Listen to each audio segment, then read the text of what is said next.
அந்த வீடியோவில் 13ஆம் தேதி பேசியதாக தெரிகிறது. 70,000 டாரஸ் லாரிகள் சக்கையை திருடி கொண்டே ஒரு இடத்துல பதுக்கி வச்சிருக்காங்க.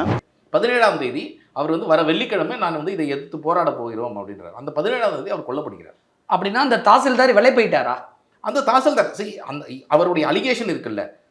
இப்போ கேள்வி என்னன்னா, இவர் இந்த மாதிரி ஒரு புகார் கொடுக்கும் பொழுது கனிம வளத்துறையோ அல்லது மாவட்ட நிர்வாகம்னு நான் சொல்றது இந்த தாசில்தார், ஆர்டிஓ, டிஆர்ஓ, கலெக்டர், இதில் யாரோ ஒருவர் நடவடிக்கை எடுத்திருந்தால், ஏன்னா அவர் சொல்ற விஷயத்தை போய் செக் பண்றதுக்கு ஒரு அரை நாள் கூட ஆகாது. அவர் சொல்றாரு இவ்வளோ பெரிய கோடிக்கணக்கான ரூபாய்க்கு அவங்க பதுக்கி வச்சிருக்கிறாங்க அப்படின்னு சொல்லக்கூடியது. இது அரசுக்கான வருவாய் இழப்பு. ஏன்னா அது அரசாங்கம் தான் மீட்டெடுக்கணும். அவர் சொல்றாரு அரசுடைமை ஆக்குங்கன்னு. அப்போ அதை போய் இவங்க யாராவது ஒருவர் செக் பண்ணியிருந்தாங்கன்னா, ரெய்ட் பண்ணியிருந்தாங்கன்னா எல்லாத்தையும் பிடிச்சிருக்கலாம். அப்போ அவங்க பண்ணாம இருந்ததுக்கு காரணம் கூட்டு சதி.